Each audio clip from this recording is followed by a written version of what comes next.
पद्मावती सिन्हल द्वीप के राजा गंधर्वसेन की पुत्री थी और चित्तौड़ के राजा रतन सिंह योगी के वेश में वहां जाकर अनेक वर्षों के प्रयत्न के पश्चात उसके साथ विवाह करके उन्हें चित्तौड़ ले आए थे।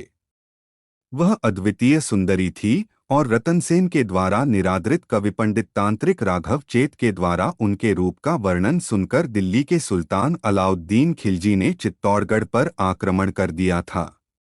8 माह के युद्ध के बाद भी अलाउद्दीन खिलजी चित्तौड़ पर विजय प्राप्त नहीं कर सका तो लौट गया और दूसरी बार आक्रमण करके उसने छल से राजा रतन सिंह को बंदी बनाया और उन्हें लौटाने की शर्त के रूप में पद्मावती को मांगा।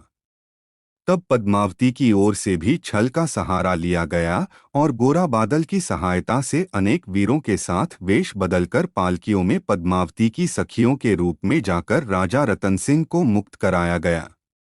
परंतु इस छल का पता चलते ही अलाउद्दीन खिलजी ने प्रबल आक्रमण किया, जिसमें दिल्ली गए प्रायः सारे राजपूत योद्धा मारे गए।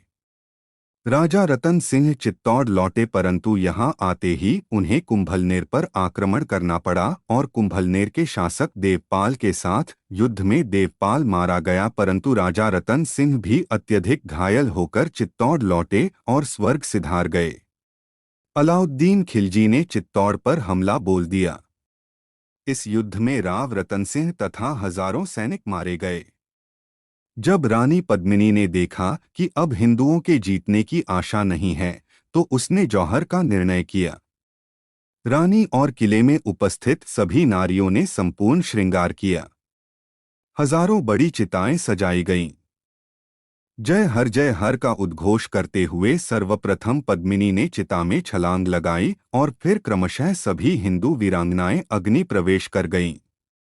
जब युद्ध में जीतकर अलाउद्दीन पद्मिनी को पाने की आशा से किले में घुसा तो वहां जलती चिताएं उसे मुंह चिढ़ा रही थीं।